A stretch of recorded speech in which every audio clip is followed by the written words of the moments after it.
എല്ലാരും അടിച്ചു കയറി വാ. വാസിയുമായി സ്നേഹ പ്രണയത്തിലോ? വേണ്ട. നിന്റെ ചാട്ട എങ്ങോട്ടാണെന്നൊക്കെ എനിക്ക് മനസ്സിലാവുന്നുണ്ട്. തൽപരകശിയല്ല. പാട് വരട്ടിങ്ങോട്ട്. ഞാൻ തുടങ്ങട്ടെ. മാലട്ടം ടം മഞ്ചരട്ടം ടം. കമാനല്ല. പറ. ഇത്രയും സീരിയസ് ആയിട്ട് ഇന്റർവ്യൂ എടുത്തോണ്ട് എന്നെ വിളിച്ചിട്ട് ഇങ്ങനെയൊക്കെ ചോദിപ്പിക്കല്ലേ? പറ. പണ്ഡിതനാണെന്ന് തോന്നുന്നു. തിരുവനന്തപുരത്ത് പോയിട്ടുണ്ടോ? തിരുവനന്തപുരത്ത് പോയിട്ടുണ്ടോ? തിരുവനന്തപുരത്ത് പോയിട്ടുണ്ടോ? തിരുവനന്തപുരത്തിൽ പോയിട്ടുണ്ട്. അവിടെ എന്താ ഇഷ്ടമുള്ള സാധനം? അവരുടെ ലാംഗ്വേജ്. അന്തരാസ് കൂന്തരാസ് അവന്റെ അമ്മേരെ തള്ളേ കലിപ്പ് തീരണില്ലല്ലേ. ನನ್ನ ಗೊತ್ತೇ ಇರುವುದು ಸ್ನೇಹಾವಿ ಚಂದ್ರ. ನನ್ನ ಜೊತೆ ಇರುವುದು ಸ್ನೇಹಾವಿ ಚಂದ್ರ. ನನ್ನ ಜೊತೆ ഇങ്ങനെയൊന്നും അല്ലടാ. ഇരുವುದು സ്നേഹാവി ചന്ദ്ര. കളിക്കാം അതിനെന്താ? ഞാനോ? ഞാൻ കോൺഫിഡൻസ് എനിക്ക് പകരം സോണിയ കളത്തിലിറങ്ങും.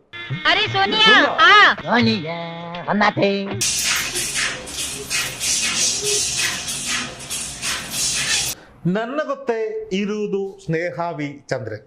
ನಮಸ್ಕಾರ. ನಮಸ್ಕಾರ. ನನ್ನ ಗೊತ್ತೇ ಇರುವುದು ಸ್ನೇಹಾವಿ ಚಂದ್ರ. ನನ್ನ ಜೊತೆ ಇರುವುದು ಸ್ನೇಹಾವಿ ಚಂದ್ರ. ನನ್ನ ಜೊತೆ ಇರುವುದು ಸ್ನೇಹಾವಿ ಚಂದ್ರ. ನನ್ನ ಜೊತೆ ಇರುವುದು ಸ್ನೇಹಾವಿ ಚಂದ್ರ. ഇതേത് ഭാഷയാ? കന്നഡ. കന്നഡ. നമുക്ക് ಗೊತ್ತಿಲ್ಲ നായിൻ മകന്. കറക്റ്റ് അല്ലേ? ഞങ്ങളാ മമ്മൂക്ക അതൊക്കെ പറഞ്ഞു തന്നിട്ടുണ്ട്. എവിടുന്നാ വരുന്നത്? കർണാടക. കർണാടക. കൊടക്. ഇപ്പൊ എന്തിനാ ഇങ്ങോട്ട് വന്നേ? ഇന്റർവ്യൂ ചെയ്യാൻ. എന്തിനാ ഇന്റർവ്യൂ ചെയ്യണ്ടേ?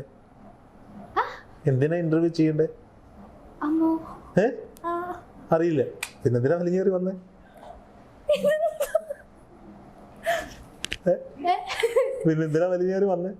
വെറുതെ രസം. മലയാളം അറിയാം. കുട്ടിക്ക് മലയാളം അറിയാം. അപ്പം നമ്മളോടൊപ്പം ഉള്ളത് സ്നേഹാവി ചന്ദ്രനാണ്. ഇൻസ്റ്റാഗ്രാം ഉപയോഗിക്കുന്നവർക്കൊക്കെ പരിചിതയായ പെൺകുട്ടി. മലയാളി അല്ല, കന്നഡ. Half Malayali, half Bengali. അച്ഛൻ ബംഗാളി, അമ്മ നേപ്പാളി, ഞാൻ മന്ദരപ്പാളി. അതാണോ? പിന്നെ അച്ഛൻ പേരൻസ് മലയാളിയാണ്. വീട്ടില് വളർന്ന് വലുതായതൊക്കെ കൊടകില്. വളർന്ന് വലുതായെന്നൊന്നും പറയണ്ട, വളർന്നത് കൊടകില്. അപ്പൊ ഈ കന്നഡ അല്ലാതെ വേറെ ഏത് ഭാഷ അറിയാം? കന്നഡ, തമിഴ്, മലയാളം, ഹിന്ദി, ഇംഗ്ലീഷ്. ഈ കൊടകിലൊരു ഭാഷയില്ലേ? കൊടവ ഭാഷ. കൊടവ ഭാഷ സംസാരിക്കാം. നമുക്ക് ಗೊತ್ತಿಲ್ಲ. ശരി. എന്താ മിണ്ടണ്ടേ? എന്തെങ്കിലുമൊക്കെ മിണ്ട്. ചായ തുള്ളിരാ. എന്തോന്ന്? ചായ തുള്ളിരാ. ചായ ചാടി. ചായ തുള്ളിരാ മീൻസ് സുഖാണോ? പരമാനന്ദം. ഞാൻ മലയാളത്തിലൊക്കെ ചോദിക്കാം. ഓക്കെ. സ്നേഹ, മലയാളികളാണോ പ്രേക്ഷകർ മുഴുവൻ? അതെ, മുഴുവൻ. എന്തുകൊണ്ടാണ് മലയാളികൾ ഇത്രയും പ്രേക്ഷകരായി വരാൻ കാരണം? ബിക്കോസ് ഞാൻ ഇവിടെ 2 വർഷത്തിലാണ് ഇൻസ്റ്റാഗ്രാം തുടങ്ങിയത്. അപ്പൊ ഇവിടെയാണ് പഠിക്കാൻ വന്നതൊക്കെ. അപ്പൊ ഇവിടുത്തെ ഓഡിയൻസ് ആണ് കൂടുതലുള്ളത്. ഓക്കെ. ബാസിയുമായിട്ട് തകർക്കുകയാണ് അങ്ങോട്ട് ഇൻസ്റ്റാഗ്രാം. എന്താണ് ബാസിയുമായുള്ള ബന്ധം? Best friends. ആരണ്ടൊക്കെ മറ്റേ ഓൺലൈൻ ചാനലിൽ ചുമ്മാ അത് ട്രോൾ ചെയ്താണ്. അത് ഞാനും ആ ക്യാപ്ഷൻ അങ്ങനെ ഇടാം, ബാസിയുമായി സ്നേഹ പ്രണയത്തിൽ. ഇല്ലെങ്കിൽ എന്നെ കുറെ ആള് വിളിച്ച് ചോദിക്കുന്നുണ്ട്, പേരൻസ് ഒക്കെ വിളിച്ചു ചോദിക്കും ഇതിപ്പോ എന്നൊക്കെ ചോദിച്ചു. പക്ഷെ അങ്ങനെ ഒന്നല്ല, നമ്മള് നല്ലൊരു ബെസ്റ്റ് ഫ്രണ്ടാണ്. അപ്പം ബാസിയുമായി സ്നേഹ പ്രണയത്തിലോ എന്ന ചോദ്യത്തിന്റെ ഉത്തരം വേണ്ട. ഇത് ഞാൻ തമ്പനയിൽ ഇടാനാ. വേണ്ട. ഫസ്റ്റ് ഞാൻ ഇതായിരിക്കും ഇടുന്നത്. ആദ്യത്തെ സാധനം സൗഹൃദം. നല്ലൊരു ഫ്രണ്ട്. അരുമയാന ഫ്രണ്ട്. നല്ലൊരു ഫ്രണ്ട്. മയിൽക്കുട്ടി മാതിരി, മാൻകുട്ടി മാതിരി. അപ്പടിയൊന്നുമില്ല, ഒരു നല്ല സപ്പോർട്ടിങ് ഫ്രണ്ട്. അല്ല, ഈ തമിഴ് പറഞ്ഞപ്പോൾ ഞാൻ ഏതോ സിനിമ ഡയലോഗിലോട്ട് പോയതാ. ഈ ബാസി എങ്ങനെയാ പരിചയപ്പെടുന്നത്? ഞാൻ ഈ ബാസിയുമായി ബന്ധപ്പെട്ട് ചോദിക്കുന്ന വേറെ ഒന്നും കൊണ്ടല്ല, നിങ്ങളുടെ കോമ്പിനേഷൻ അടിപൊളിയാണ്. കിട്ടില്ല പെർഫോമൻസ് ആണ്. എന്തുകൊണ്ടാണ്, എങ്ങനെയാണ് ബാസിയെ പരിചയപ്പെടുന്നത്? ഞാൻ ഇതുവരെ അങ്ങനെ ബോയ്സിനോട് മീൻസ് ഇൻഫ്ലുവൻസിനോട് അങ്ങോട്ട് മെസ്സേജ് അയച്ചിട്ടില്ല. ആദ്യമായിട്ട് ഞങ്ങൾക്ക് ബാസിയുടെ ഒരു കോൺഫിഡൻസ് ഇഷ്ടപ്പെട്ടു. അങ്ങനെ ഞാൻ അവനക്ക് മെസ്സേജ് അയച്ചു. അത് ഇൻസ്റ്റാഗ്രാം സ്റ്റാർട്ട് ചെയ്യുന്ന സമയത്ത്. അപ്പോൾ അവൻ റിപ്ലൈ തന്നു. അപ്പോൾ ഫുൾ ഹാപ്പിയായി. അങ്ങനെ കൊലാബറേഷൻ ചെയ്യാന്നൊക്കെ പറഞ്ഞിട്ട് ആദ്യം നമ്മൾ കോഴിക്കോട് ബീച്ച് വെച്ചിട്ട് ഒരു ഡാൻസ് ചെയ്തു.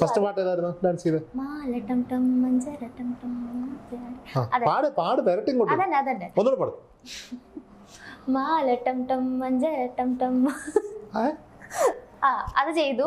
അത് ചെയ്ത ഉടനെ അത് ഫുൾ ഹിറ്റായി. ഒരു 20 മില്യൺ ഒക്കെ അടിച്ച് കുറെ ന്യൂസ് പേപ്പറിലൊക്കെ വന്നു. അതോടെ പിന്നെ അങ്ങനെ തമിഴ്നാട്ടിലൊക്കെ അത് ഭയങ്കര ഹിറ്റായി, ന്യൂസിലൊക്കെ വരാൻ തുടങ്ങി. പിന്നെ അങ്ങനെ നമ്മളുടെ കോംബോ എല്ലാവർക്കും ഇഷ്ടപ്പെടാൻ തുടങ്ങി. അങ്ങനെ കുറേ വീഡിയോസ് ചെയ്യാൻ തുടങ്ങി. ചെയ്ത് അടിപൊളിയായിട്ട് പോകുന്നു. ഞാൻ ചോദിക്കട്ടെ, ഏറ്റവും കൂടുതൽ ഇഷ്ടപ്പെട്ട ആസ്വദിച്ച് ചെയ്ത റീൽ ഏതാ? ആദ്യത്തെ റീൽ ചെയ്യുമ്പോൾ കുറച്ച് എക്സൈറ്റ്മെന്റ് ഉണ്ടായിരുന്നു, ഇത്ര വലിയ ആളെ കൂടെ ഒക്കെ ചെയ്യുന്നെന്ന്, ആ ഒരു ഇതുണ്ടായിരുന്നു. പിന്നെ നല്ല പ്രാക്ടീസ് ചെയ്ത് നല്ല അടിപൊളി ചെയ്തത് മറ്റേ താമരപ്പൂവക്കും ആ ഒരു റീൽ ചെയ്തിട്ടുണ്ടായിരുന്നു. അത് നല്ല ഹിറ്റായി. ഈ നമ്മൾ ഈ റീലൊക്കെ കണ്ടുപോകുമ്പോഴേ ഒരു 40 സെക്കൻഡ് 60 സെക്കൻഡ് ടപ്പേന്ന് പോകും. അതിന് പിന്നിൽ എന്തുമാത്രം വലിയ പണിയായിരിക്കും അല്ലേ? ഉണ്ടാവും. എത്ര ദിവസം? ചിലത് അത്ര എഫേർട്സ് ഇടൂല, പക്ഷെ ചിലതൊക്കെ നമ്മൾ കുറെ എഫേർട്സ് ഇട്ടാലും അത് അങ്ങോട്ട് ഇട്ടുമാവില്ല. നമ്മൾ എഫേർട്ട്ലെസ് ആയിട്ട് ചെയ്യുന്നതാണ് നമ്മൾ വിചാരിക്കാണ്ട് ചെയ്യുന്ന കാര്യങ്ങൾ. അത് ഞാനും അങ്ങനെ ഒരുപാട് പ്ലാനൊക്കെ ചെയ്തിട്ട് ചില ഇന്റർവ്യൂ ഒക്കെ എടുക്കും, അവസാനം 500 പേര് 600 പേര് കാണും. എന്നാ അതേസമയം ചിലരെയൊക്കെ വിളിച്ചിരുത്തി വെറുതെ എന്തെങ്കിലുമൊക്കെ ചോദിച്ചാൽ ആളുകളൊക്കെ കൊണ്ടുപോകും. അപ്പോൾ ഈ സ്വന്തമായിട്ട് ക്യാമറമാനൊക്കെ ഉണ്ടോ? ഇല്ല അങ്ങനെ ഉണ്ട് സ്വന്തമായിട്ട്. അങ്ങനെയല്ല, നമുക്ക് റീൽ എടുക്കാൻ വേണ്ടിയിട്ട് പണി അറിയാവുന്ന ഇഷ്ടം പോലെ ആൾക്കാരുണ്ട്. അപ്പൊ അവർക്കൊക്കെ പേയ്മെന്റ് കൊടുക്കണ്ടേ? ഇല്ല, കൊളാബറേഷൻ എല്ലാം കൊളാബറേഷൻ. അപ്പൊ ഇതിനകത്തൊരു വലിയ പൈസയൊന്നും മുടക്കാതെ സെലിബ്രിറ്റി ആദ്യം ഫോളോവേഴ്സ് ഇല്ലാത്ത സമയത്ത് അങ്ങോട്ട് പൈസ കൊടുത്ത് ചെയ്യാം. പക്ഷെ ചില പൈസ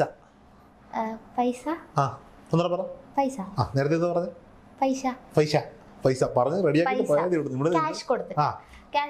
ക്യാഷ് കൊടുത്തിട്ട് റീൽസ് ചെയ്യുന്നത്. പിന്നെ ഒരു റീച്ച് ഒക്കെ കിട്ടുമ്പോ അവർ ഇങ്ങോട്ട് തരും. പൈസ തരാൻ തുടങ്ങി തരും. ഞാൻ പഠിക്കലില്ല, ഞാൻ കൊളാബറേഷനാ ചെയ്യാറ്. ഞങ്ങള് ഒരാളെ വിടട്ടെ ഇവിടുന്ന് പൈസയൊക്കെ വാങ്ങാൻ വേണ്ടിട്ട്. അങ്ങനെ അപ്പൊ എന്നിട്ട് അവരുടെ റീല് നിങ്ങളുടെ പേജിലല്ലേ ഇടുക? അവർക്ക് കൊളാബ് ചെയ്തിട്ട് രണ്ടുപേരും കൊളാബ് ചെയ്തിട്ടുണ്ട്. ഈ ഇൻസ്റ്റാഗ്രാമിൽ ഇത്രയും വൈറലാവുന്നവരെയൊക്കെ സാധാരണ സീരിയലിലും സിനിമയിലും ഒക്കെ കുത്തിക്കൊണ്ടു പോകാറുണ്ട്. ഇത്രയൊക്കെ വൈറലായിട്ട് ഓഫറുകളെല്ലാം ഉണ്ടോ? ഉണ്ട്, കേട്ടെ. സിനിമ ഞാൻ ഒരു കന്നഡ സിനിമ ചെയ്തിട്ടുണ്ട്, കൃത്യ എന്ന് പറഞ്ഞിട്ട്. കന്നഡ സൂപ്പർ സ്റ്റാർ ആണ്. അങ്ങനൊന്നുമില്ല, ജസ്റ്റ്. പിന്നെ മലയാളത്തില് കള്ളനും ഭഗവതി എന്ന് പറഞ്ഞിട്ട് ചെയ്തിട്ടുണ്ട്. പിന്നെ ഇപ്പൊ റീസെന്റ് ഒരു തമിഴ് ഫിലിം ചെയ്തു, RK വെള്ളിമേഘം. അപ്പൊ ഇത്തരം ഭാഷ അറിയാന്ന് മാത്രമല്ല ഇവിടെ പോയി അഭിനയിക്കുകയും ചെയ്തു. പിന്നെ അത്രയും 3 പടം. പുതിയ ഓഫറുകൾ എന്തെങ്കിലും ഉണ്ടോ? ഓഫറുകൾ വന്നിട്ടില്ല ഇതുവരെ. ഒരു പാട്ട് വെച്ച് റീൽ ചെയ്യാൻ എത്ര സമയം എടുക്കും? ഇപ്പോഴോ? ഒരു 5 മിനിറ്റ്സ്. പ്ലാൻ ചെയ്തിട്ടുള്ള ഒരു പാട്ട് പറ, സ്റ്റെപ്പുകൾ അറിയാവുന്ന ഒരു പ്ലാൻ ചെയ്യണം. കൂടെ ചെയ്യാൻ കൊളാബ് ചെയ്യാൻ ആളെ തരും. ഇപ്പൊ ഇവിടെ എല്ലാരും ഉണ്ട്. മാലട്ടോ ഞാൻ കളിക്കാം. വേണ്ട, ഞാനോ? ഞാൻ കോൺഫിഡൻസ് എനിക്ക് പകരം സോണിയ കളത്തിലിറങ്ങും.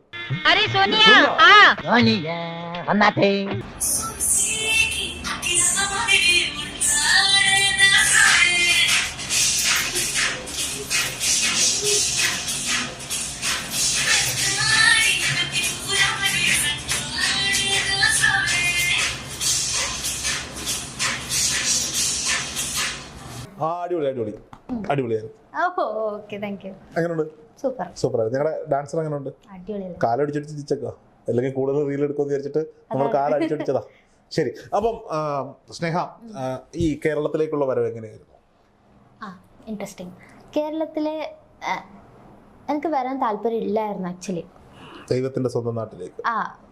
ടു ബി ഓണസ്റ്റ്, എൻ്റെ അമ്മക്ക് എന്നെ ഒരു ക്ലാസിക്കൽ ഡാൻസർ ആക്കണമെന്നായിരുന്നു ഭയങ്കര ആഗ്രഹം. അമ്മ ഡാൻസർ ആയിരുന്നു? അല്ല, അമ്മക്ക് ചെയ്യാൻ പറ്റാത്ത ആഗ്രഹമല്ലേ മക്കളെ കൊണ്ട് ചെയ്യിപ്പിക്കും. അതല്ലല്ലോ ഈ അച്ഛനും അമ്മയ്ക്കും ഉള്ള പരിപാടി. അവര് സ്കൂളിൽ പോയി നല്ലോണം പഠിക്കത്തില്ല, നമ്മൾ പഠിച്ചില്ലെന്ന് പറഞ്ഞ് വടിയെടുത്ത് അടിക്കുകയും ചെയ്യും. അപ്പോ അങ്ങനെ എനിക്ക് ഡാൻസിൽ എല്ലാ ആർട്ട് ഫോം പഠിക്കണം നല്ല താല്പര്യമാണ്. അപ്പോൾ ഓക്കെ എന്ന് പറഞ്ഞു. പിന്നെ ഹോസ്റ്റൽ നോക്കി. ഹോസ്റ്റലൊന്നും അത്ര ശരിയല്ല, ബിക്കോസ് ഞാൻ ചെറുപ്പത്തിൽ നിന്ന് ഹോസ്റ്റലിലാണ് പഠിച്ചത് 3 years ആയിട്ട്. അപ്പോൾ അങ്ങനെ ജോയിൻ ചെയ്തു. പിന്നെ എനിക്ക് നല്ല ഇഷ്ടപ്പെടാൻ തുടങ്ങി അവിടെ, ബിക്കോസ് അവിടെ ഒരു ഗുരുകുല മോഹിനിയാട്ടം, ഭരതനാട്യം. അപ്പൊ അവിടെ എന്താ പറയാ, ഗുരുകുല സിസ്റ്റമാണ്. കണ്ണൂര് കലാമണ്ഡലം ലത ഇടവലത്ത് കുറെ ഗുരുകളുണ്ട്. അപ്പം സ്നേഹ വെറുതെ ഒരു ഡാൻസർ അല്ല, വളരെ സീരിയസ് ആയി ക്ലാസിക്കൽ ഡാൻസ് അഭ്യസിക്കുന്ന, MA ഭരതനാട്യം പഠിക്കുന്ന ആളാണ്, ഗുരുകുല സമ്പ്രദായം. ബാക്കി പറയും. അങ്ങനെ പിന്നെ പോയി. പിന്നെ അവിടുത്തെ ആദ്യം നമുക്ക് അഡ്ജസ്റ്റ് ചെയ്യാൻ പറ്റിയില്ല ഫുഡ് കാര്യങ്ങളൊക്കെ. പിന്നെ അവിടെ വെജ് മാത്രമേ കിട്ടുള്ളൂ. അങ്ങനെ ഇഷ്ടപ്പെടാൻ തുടങ്ങി. ഇപ്പൊ പ്യൂർലി വെജായി മാറി? അങ്ങനൊന്നുമില്ല. ഏതെങ്കിലും എങ്ങനെയുണ്ട് കണ്ണൂര്? കണ്ണൂർ അടിപൊളിയാണ്. അടിപൊളി. എന്താണ് കണ്ണൂർ ഏറ്റവും ഇഷ്ടപ്പെട്ട കാര്യം? കണ്ണൂർ ഏറ്റവും ഇഷ്ടപ്പെട്ടത് ഫുഡ്, ആൾക്കാർ. എന്ത് ഫുഡാണ് കണ്ണൂരത്തിലെ? ഏത് ഫുഡാണ് ഏറ്റവും ഇഷ്ടം? ബിരിയാണി, മലബാർ ബിരിയാണി, തലശ്ശേരി ദം ബിരിയാണി. ഗുരുകുലത്തിൽ ഇത് കിട്ടില്ലല്ലോ, ബിരിയാണി കഴിക്കാൻ പുറത്ത് ചാടണം. സാറ്റർഡേ സൺഡേ പോയിട്ട് ബിരിയാണി പുറത്തു പോയി കഴിക്കാം, ഉള്ളിൽ കഴിക്കാൻ പറ്റില്ല. ഒരു സമയത്ത് എത്ര ബിരിയാണി കഴിക്കും? ഒന്ന് കഴിക്കൂലോ, അതേ പോകുള്ളൂ, അത്രേ പോകുള്ളൂ. എറണാകുളത്ത് എന്താ ഏറ്റവും ഇഷ്ടപ്പെട്ട സാധനം? എറണാകുളത്ത് മെട്രോ. അതെ, എറണാകുളത്ത് മെട്രോ. അതെ. തിരുവനന്തപുരത്ത് പോയിട്ടുണ്ടോ? തിരുവനന്തപുരത്ത് പോയിട്ടുണ്ടോ? തിരുവനന്തപുരത്തിൽ പോയിട്ടുണ്ട്. അവിടെ എന്താ ഇഷ്ടമുള്ള സാധനം? അവരുടെ ലാംഗ്വേജ്. എന്തിരപ്പേ തള്ളേ ഉള്ളേ അതാണോ? തിരുവനന്തപുരത്ത് ഒന്നുമില്ല, അവിടെ നിന്ന് അങ്ങോട്ട് പോകണം. പാറശാലയ്ക്കൊക്കെ പോയാലേ പറഞ്ഞേ ഒന്ന് കേക്കട്ടെ. ഒന്ന് ചുമ്മാ പറഞ്ഞു. ഒന്ന് പറ, എന്താ പറയണ്ടേ? എന്തെങ്കിലും പറ, ഞാൻ ചോദിക്കാം. എവിടെ പോയി? സത്യമായിട്ട് അറിയില്ല. ആ സ്ലാങ് വരൂല എനിക്ക്. എന്തെങ്കിലും സുരാജ് വെഞ്ഞാറമ്മൂടിന്റെ സിനിമ കണ്ടിട്ടില്ലേ? കണ്ടിട്ടുണ്ട്, പക്ഷെ എനിക്കത് വരെയില്ല. സുരാജ് വെഞ്ഞാറമ്മൂടിന്റെ സിനിമ കണ്ടിട്ടില്ലേ? അതിനകത്ത് ഡയലോഗ് അറിയില്ലേ? എന്തരപ്പി എന്ന് പറ. എന്തരപ്പി? നിങ്ങളുടെ നാട്ടിൽ അപ്പി എന്ന് പറഞ്ഞാൽ എന്താ? അപ്പിന്ന് വെച്ചാല് അതന്നെ, അപ്പി ബാഡ് ആയിട്ടുള്ള സാധനം. മോശം അല്ല, വേറെ അർത്ഥമൊന്നുമില്ല, മോശം സാധനം, അത്രേ ഉള്ളൂ. വേറെ അർത്ഥം വേണമെങ്കിൽ ഇടാം.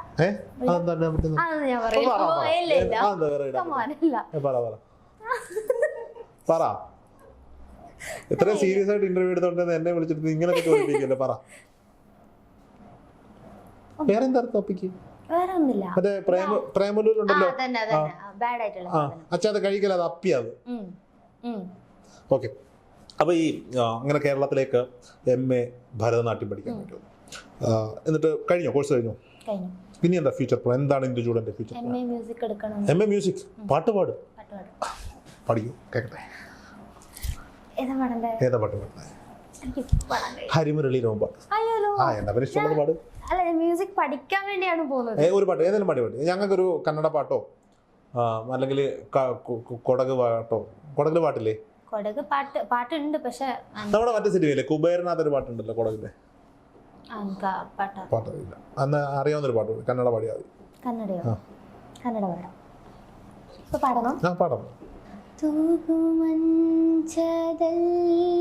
ಕೂತು ಮೇಘಶ್ಯಾಮರಾಧೆಗಾತು ಆಡುತ್ತಿಹನು ಏನೋ ಮಾತು ರಾಧೆ ನಾಚುತ್ತಿದ್ದಳು ಸೆರಗ ಬೆರಳಿನಲ್ಲಿ ಸುತ್ತಿ ಜಡಿಯ ತುದಿಯ ಕಿನ್ನಿ ಗೊತ್ತಿ ಜುಮ್ಮು ಕೊಡು